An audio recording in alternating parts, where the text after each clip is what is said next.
this comment over here. I'm not gonna read it. It just talks about like how little Ultra Smash is, but yeah, Ultra Smash. Like, I would really want to have like more than just this rushed product that's just there to be there for the holidays before the Wii U inevitably ends up dying. Kind of sucks, but I really want the Ultra Smash to like have a lot more content to it. So maybe if there's a lot more content to it, I probably would consider getting it, because right now I just can't.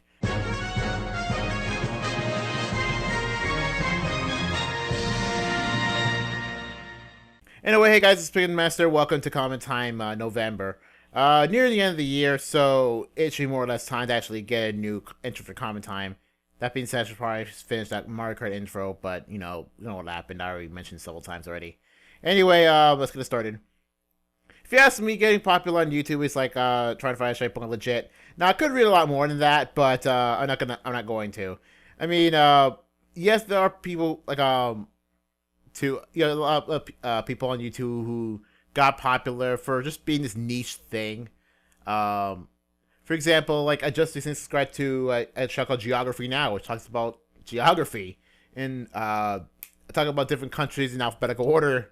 Like that's a cool concept. I should do like how going, and then seeing that YouTube channel is getting quite popular. But yeah, trying to make a like generalized YouTube channel is like really hard to do. Because considering that if anyone could do it, why would the popular people just can do it better?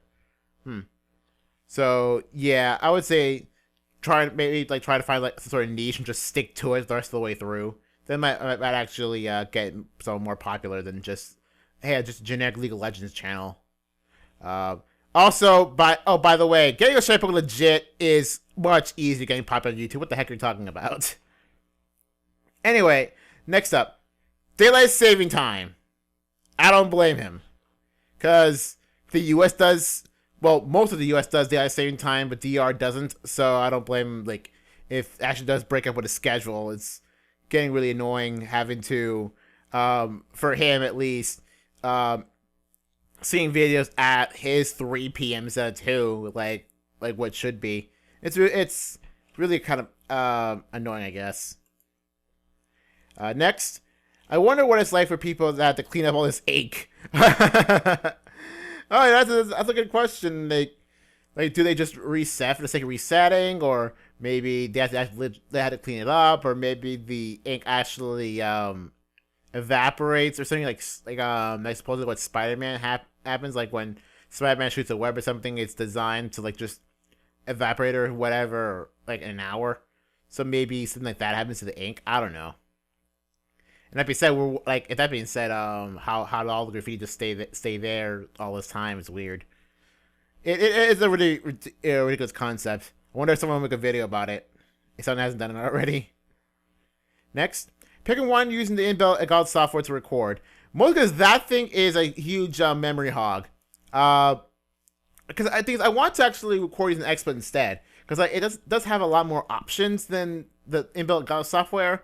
But right now, it's not so new to XSplit. It's trying to figure out like what's the best way to do it.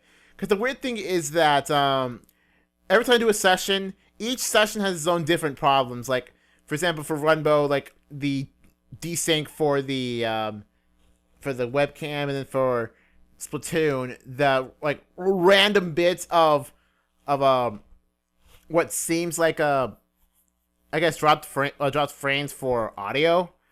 But the weird thing is, while frames do drop for audio, like, the video doesn't, unlike with everything else, unlike with Panic, unlike with even the Dazzle, like, once some frames are dropped, the video doesn't really alter that much. It just, like, cuts off the bad parts. I find that really cool. I find that, like, very cool, so that makes it a bit more consistent. So I could still say that the footage is usable. Unlike a lot of the random times the Dazzle just drop frames that things get completely unusable. So I guess that's good. But right now I'm still like figure out what is I get to do with XSplit. So I'm gonna try to figure like if there's any consistent problems I can deal with. Maybe I don't know. Next, good job, nerd. Nerd! I just wanted to put that in because of that Simpsons reference. That's it. Yes, there are lots of like similar comments to this, but this is like the funniest one. Next, dance party, woo! Also, the entrance song sounds familiar. It should, because it is. It's the Squid Sisters theme, just sped up so that the pitch heightened to the usual amount for Splatoon Online. Next.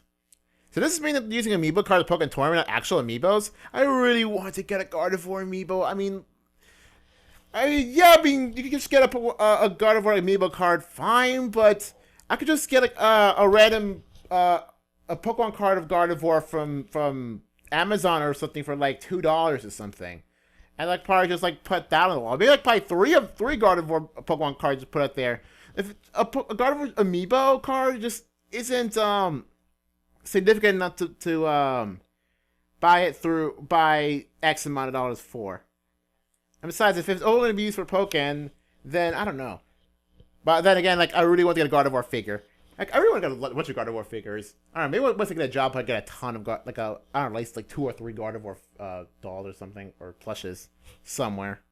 Cause that's kind of cool. I'm that much of a Gardevoir fan, by the way. Not that way.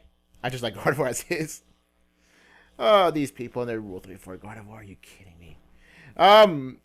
Beside the point. Next, I don't think I can make a character in 1 month. I don't think Cloud's from the ballot. I still think Cloud's from the ballot, but it is entirely possible that he wouldn't be. Because the weird thing about Cloud is that the thing is that I never would have expected anyone to vote for Cloud on the ballot. Because unless it's like I probably would assume that Square Enix had some sort of help in making that character in 1 month. Maybe they just don't say it. I mean, granted, Sakurai loves to like go back on his word, but like he says that he can't keep his team in for Smash Bros. Forever, so maybe like he brought in people from Square Enix to design the model for Cloud. I mean, look at the model for Cloud. That doesn't look like any like previous model of Cloud. I mean, the closest that is to the new Arcade Dissidia. I mean, that's probably the closest we got to this type of Cloud model. So maybe that the Cloud model for Smash is actually taken from that. And because that game's still in development, maybe someone in not Hal Labs, in Sora Ltd or whatever, hey, said Square Enix, hey, mind making this Cloud model for us so we could probably like get it out as fast as possible. I mean, if I was Square Enix, if I were any other big game company, take an invitation from Daddy Sakurai of all people, I wouldn't do it. But and besides, Square Enix just loves their your HD, like super realistic, not super realistic, super like detailed graphics and models like that. So I'm pretty sure they can do it in a month. So yeah, that's what I mean. That's a good reason why he couldn't be from the ballot. But then if he was from the ballot, that could be a good reason for Sakurai to say, "Oh, hey guys, Square Enix, mind helping me making this?" It's entirely possible. That could be a reason for either or, for whether or not Cloud's from the ballot or not. Next, Nintendo. Here's footage for 5 Explorers. This looks alright. I'm not sure if I'll buy it. It has online. Okay, that's cool. That does help. It has lightning. Shut up and take my money. For me, like it has lightning or not, whatever.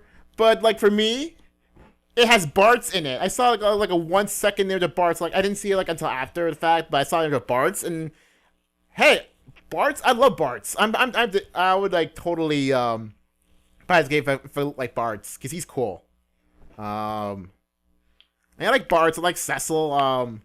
I think Tara was in there. I don't know. If Minwoo was in there, I totally like exclusively use Minwoo. But I'm probably gonna stick to the White Mage class anyway. If I would look like Final Fantasy Explorers, that or maybe the Knight class, the Paladin class. But I do like the White Mage. I just love this. I love that class like a lot. But yeah, I'm really hyped on Final Fantasy Explorers.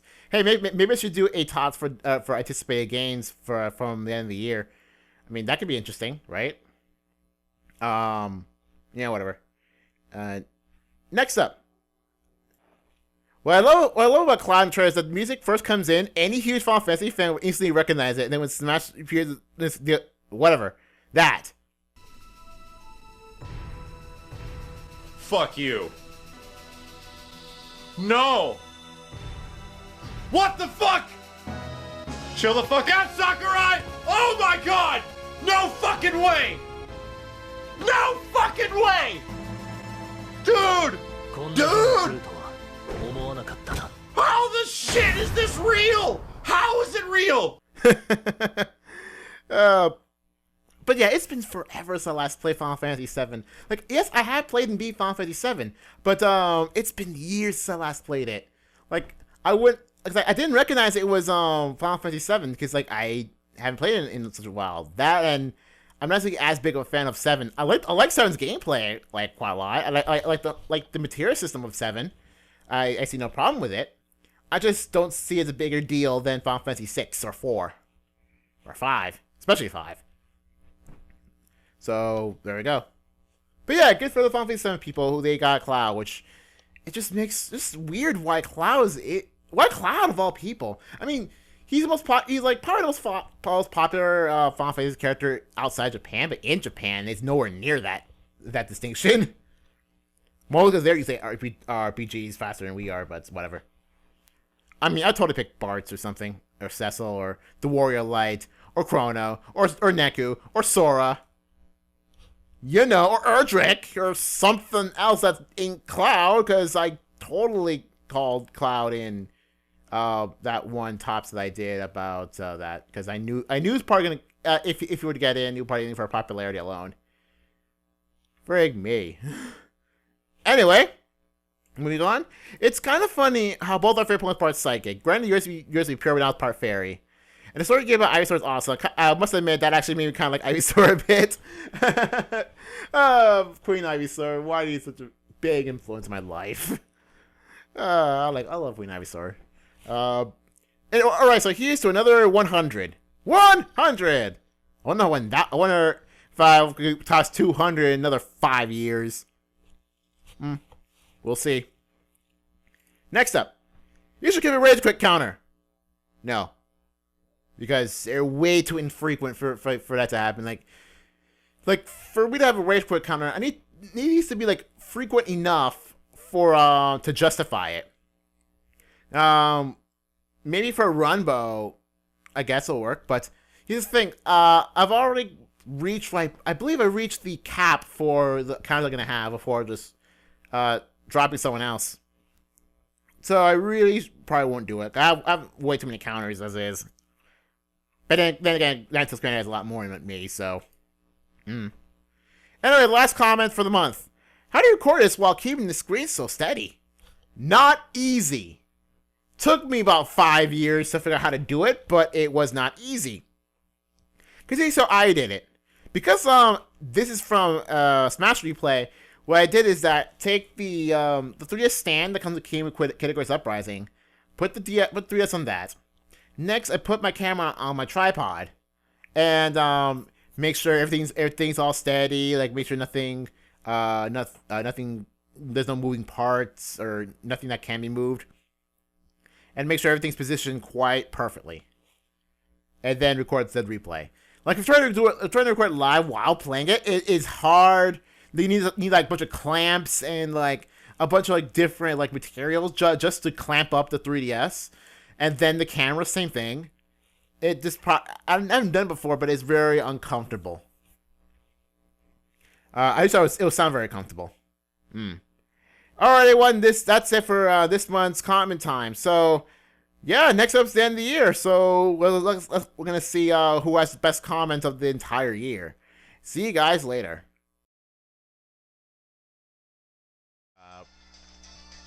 But yeah. I think Darkrai like very easy to actually deal with Lucas here.